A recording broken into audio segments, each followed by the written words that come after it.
उन तमाम खबरों को लेकर आपके बीच हाजिर हो चुका हूं, जिन खबरों को इस देश का मनुवादी जातिवादी मीडिया आपके साथ साझा नहीं करता। सबसे पहले शुरुआत करते हैं देश के सबसे बड़े सूबे उत्तर प्रदेश से। आज उत्तर प्रदेश में बहुजन समाज पार्टी की एक बड़ी बैठक बुलाई गई थी, जिस बैठक में बहुजन समाज पार्टी के उत्तर प्रदेश के प्रदेश अध्यक्ष विश्वनाथ पाल, इसके साथ साथ बहुजन समाज पार्टी के राष्ट्रीय महासचिव मेवालाल गौतम की मौजूदगी में ये बैठक सफलतापूर्वक आज संपन्न हुई है। बता दें कि इस बैठक में तमाम जो पदाधिकारी जो मौजूद नजर आए, जिसमें बहुजन समाज पार्टी के तमाम जिलावार प्रभारी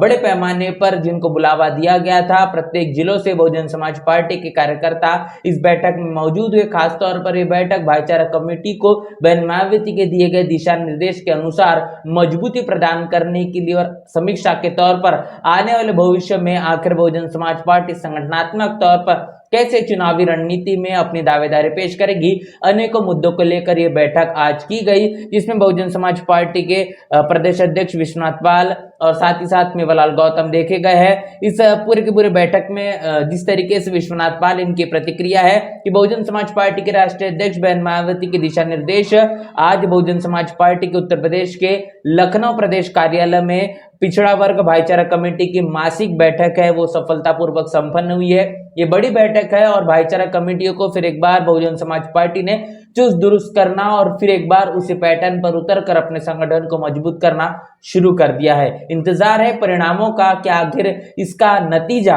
उत्तर प्रदेश के विधानसभा चुनाव 2027 में किस मुताबिक निकल कर आता है। इसके साथ साथ और एक बड़ी खबर जो बहुजन समाज पार्टी के पंजाब प्रदेश से निकल कर आ रहे हैं। बहुजन समाज पार्टी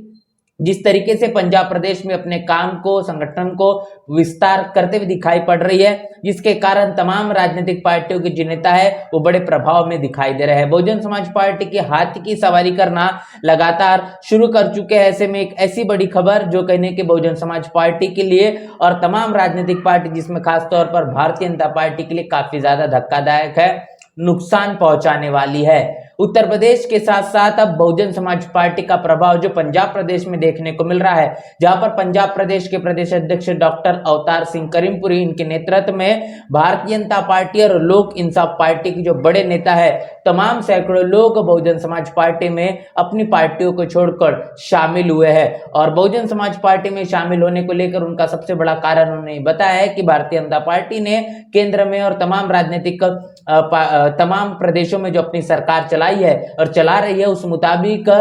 जिस हिसाब से लगातार जो दावे किए जा रहे हैं वो तमाम दावे पूरे नहीं हो पा रहे हैं, जिसके कारण जनता में भारतीय जनता पार्टी को लेकर काफी ज्यादा आक्रोश है। और इसीलिए अब भारतीय जनता पार्टी पर लोगों का विश्वास समय के मुताबिक उठना शुरू हो चुका है। ऐसे में बहुजन समाज पार्टी का उत्तर प्रदेश में जो शासनकाल चलाया गया, जिस तरीके से कानून के माध्यम से कानून का राज प्रस्थापित हुआ, अब उसको ही फिर एक बार बहुजन समाज पार्टी जिस तरीके से दोहराना चाहती है और इसके मद्देनजर रखते हुए लोग इस पर अब विश्वास करते हुए नजर आ रहे हैं। जिसमें अब उत्तर प्रदेश के साथ साथ अब पंजाब प्रदेश की भी खबर हमने आपके साथ साझा की है, जहां पर तमाम राजनीतिक पार्टियों के जो नेता है वो बहुजन समाज पार्टी को अपनी सबसे पहली पसंद बना रहे हैं। पंजाब में आम आदमी पार्टी की सरकार चल रही है और पंजाब संभालो मुहिम के तहत ही लगातार इस तरीके की खबरें पंजाब प्रदेश से निकल कर आ रही है, क्योंकि पंजाब में जिस तरीके से आम आदमी पार्टी की सरकार चल रही है, इनसे पंजाब बिल्कुल भी नहीं संभल पा रहा है। इसीलिए अब इस नई मुहिम को बहुजन समाज पार्टी ने शुरू की है। इसके साथ साथ ये खबर भी आपको बताएंगे कि ग्वालियर हाईकोर्ट में बाबा साहब की प्रतिमा को नहीं लगने को लेकर तमाम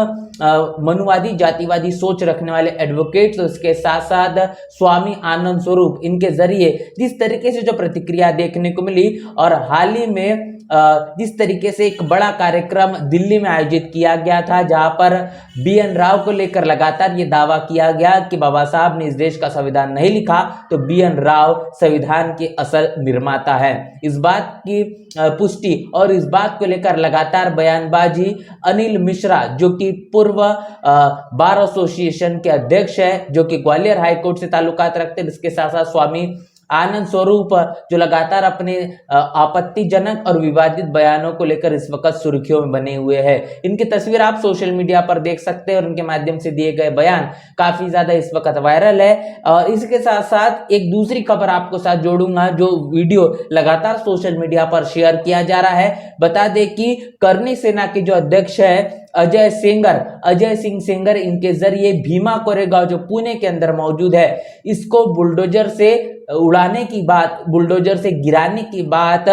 करनी सेना के अजय सेंगर इनके जरिए की गई थी। और उनका जो हश्र महाराष्ट्र के तमाम लोगों ने किया है, आपको देखकर हैरानी होगी। यहां तक कि सोशल मीडिया पर वायरल अब तक पहुंच चुका होगा किस तरीके से जमकर पिटाई करने का काम बहुजन समाज से ताल्लुकात रखने वाले, खासतौर पर अंबेडकरवादी विचारधारा रखने वाले लोगों के जरिए किया गया। क्योंकि इनके जरिए बात कही गई थी कि भीमा कोरेगांव जो तमाम 500 महार शूरवीरों ने 28,000 पेशवाओं को निस्नाबूद कर उनकी गौरव गाथा को आने वाले भविष्य में हजारों सालों तक याद रखे, उसी मुताबिक ये जो विजय स्तंभ बनाया गया था, जो कि इस बात का गौरव है, जो इस बात का सबसे बड़ा संदेश देता है कि कैसे बहुजन समाज ने अपने इतिहास में किस तरीके से तमाम उन चीजों को कर दिखाया है जो आज भी प्रेरणादायी है। और उसी मुताबिक इस विजय स्तंभ को बनाया गया था और इस विजय स्तंभ को गिराने की बात अजय सेंगर के जरिए की गई थी। लेकिन इस अपमान के बाद बहुजन समाज के लोगों ने, महाराष्ट्र के लोगों ने बिल्कुल भी चुप्पी साधी नहीं रखी, इसका मुंहतोड़ जवाब देने का काम किया और उसी का वीडियो सोशल मीडिया पर इस वक्त वायरल है। इसके साथ साथ आपको बता दें कि लालू प्रसाद यादव आरजेडी के नेता, इनके जरिए एक बड़ी प्रतिक्रिया दी गई है। बिहार में विधानसभा के चुनाव होने वाले हैं, नीतीश कुमार के जरिए जो सरकार चलाई जा रही है, इसका बड़ा खुलासा लालू प्रसाद यादव इनके जरिए किया गया है। लालू प्रसाद यादव इनका यह कहना है कि नीतीश बतावे कि शाम 5 बजे से पहले घर में घुसकर ही कितनी हत्याएं हो रही है। क्या नीतीश जानते हैं, पहचानते हैं, वो समझते हैं कि उनके शासनकाल में आधिकारिक आंकड़ों में 65,000 हत्याएं हुई है। 65,000 लोगों की हत्याएं हुई है, 65,000। बार बार इस आंकड़े को दोहराने का काम लालू प्रसाद यादव कर रहे हैं। इसके साथ साथ आगे कहना है कि नीतीश, बीजेपी ने विधि व्यवस्था का दाम नहीं निकाला बल्कि उसका अंतिम संस्कार भी कर दिया है। और बिहार में इतनी भ्रष्ट, लापरवाह और कमजोर पुलिस कभी भी नहीं रही है। तो लालू प्रसाद यादव के जरिए नीतीश कुमार की सरकार का पूरी तरीके से पर्दाफाश करने का काम किया गया, जिसका अनुमान आप इस बात से लगा सकते हैं कि शासन और प्रशासन किस मुताबिक काम कर रहा है, जिसमें तकरीबन 65,000 हत्याएं हुई है। आप अनुमान लगाइए कि 65,000 हत्याएं बिहार में नीतीश कुमार के सरकार के दौरान हुई है। आखिर ये 65,000 लोग, ये वो आंकड़े जो कहीं न कहीं शासन के जरिए दर्ज किए गए हैं, और ऐसे कई आंकड़े और ऐसी कई वारदातें जो कि फाइलों में आने से पहले ही रफा दफा की कर दी गई है। तो ये बात अब जिस तरीके से लालू प्रसाद यादव ने नीतीश कुमार की सरकार को पर्दाफाश करते हुए साझा की है। इसके साथ साथ उत्तर प्रदेश में मुख्यमंत्री रहे और समाजवादी पार्टी के नेता अखिलेश यादव के जरिए ये सोशल मीडिया पर जो वीडियो वायरल है, इस वीडियो वायरल को लेकर अपनी प्रतिक्रिया दी गई है, जो उत्तर प्रदेश के वाराणसी से ताल्लुकात रखता है। उत्तर प्रदेश में योगी आदित्यनाथ की सरकार चल रही है और गुंडाराज जिस तरीके से अपनी चरम सीमा पर पहुंच चुका है। अखिलेश यादव ने कहा है कि वयोवृद्ध और वरिष्ठ नेता श्री महेंद्र राजभर जी पर हुआ हिंसक हमला भाजपा के राज में पीडीए समाज पर लगातार बढ़ते जा रहे अपमानजनक व्यवहार और अत्याचार का एक निंदनीय उदाहरण है। भाजपा अगर सोचती है कि वो किसी समाज को अंदर से तोड़कर अपनी विभाजनकारी राजनीति को बनाए रखेगी, तो ये उसकी गलतफहमी है। अगर इस हमले में भाजपा की नजरअंदाजी शामिल नहीं है, तो इस हमलावर को तत्काल गिरफ्तार कर उसके किए की सजा दी जाए। अखिलेश यादव ने कहा है कि जो वरिष्ठ नेता महेंद्र राजभर है, जो कि ओबी समाज से ताल्लुकात रखते हैं, इन पर इस भारतीय जनता पार्टी के शासनकाल में जो पीडीए पर, मतलब पिछड़ा, दलित और अल्पसंख्यक की बात जो अखिलेश यादव करते हैं, वो लगातार पीडीए पर बढ़ते जा रहे हैं और अपमानजनक के खास तौर पर व्यवहार है, अन्य अत्याचार, और इस पर जितनी निंदा की जाए उसकी उतनी कम है। भारतीय जनता पार्टी ये बात अगर सोचती होगी कि उसकी विभाजनकारी तोड़ो और जोड़ो तोड़ो राजनीति करो का जो मामला हमेशा से देखने को मिलता है, ये उसकी सबसे बड़ी गलतफहमी होगी कि भारतीय जनता पार्टी अगर इस मामले का सही मायने में संज्ञान लेना चाहती, अगर वो नजरअंदाज नहीं करती, जो हमलावर है उसको तत्काल प्रभाव से गिरफ्तार कर उचित से उचित सजा उसे दी जाए।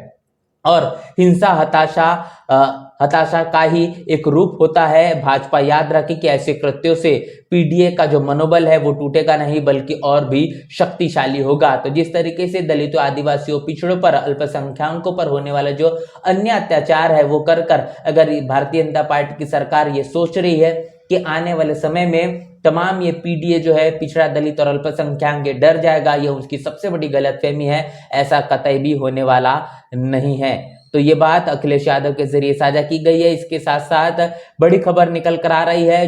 जो कि चंद्रशेखर आजाद ने लखनऊ से साझा की है। चंद्रशेखर आजाद का कहना है कि लखनऊ में समर्पण कॉलेज ऑफ फार्मेसी में बी फॉर्म में छात्र शुभम की फीस जमा होने के बावजूद सिस्टम में पेंडिंग दिखाने के कारण जब वो परीक्षा से रोका जाता है, उसने हॉस्टल के कमरे में ही फांसी लगाकर जान ले ली। तो किस तरीके से खबर है कि फीस न भरने पर परीक्षा से रोका तो छात्र ने दे दी जान। आप समझ पा रहे हैं कि दलितों, आदिवासियों और पिछड़ों के लिए उनकी जान की कीमत किस मुताबिक लगाई जा रही है। लगातार इस तरीके की वारदातें रुकने का नाम नहीं ले रही।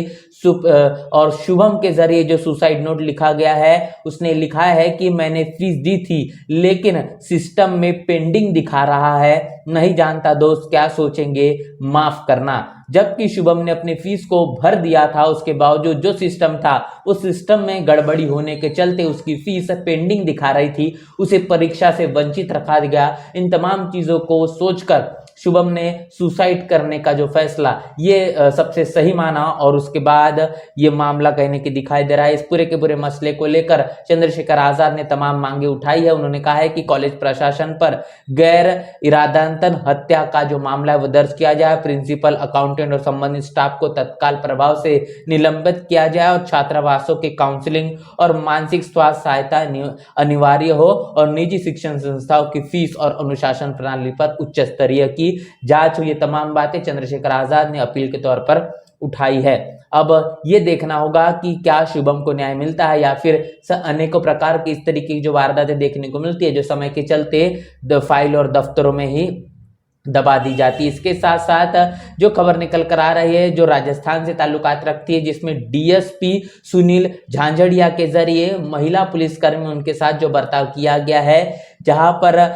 सुनील झांझड़िया ने महिला सहकर्मी के साथ जो व्यवहार किया है उन्होंने देखकर ये बात महसूस होती है कि पुलिस रत्न सम्मान के साथ किस तरीके से उन्होंने प्रमोट करने का काम किया है। आप इस बात की कल्पना करिए कि महिलाओं के साथ जो बदसलूकी वो अमूमन तौर पर आम तरीके से देखने को मिलती है, लेकिन पुलिस प्रशासन में जो रवैया है जिस मुताबिक अपनाया जा रहा है वो किस तरीके से निंदनीय है, जिसकी जितनी निंदा की जाए, जिसके बारे में जितनी बातें कही जाए वो उतनी ज़्यादा कम है। तो ये डीएसपी सुनील झांझड़िया के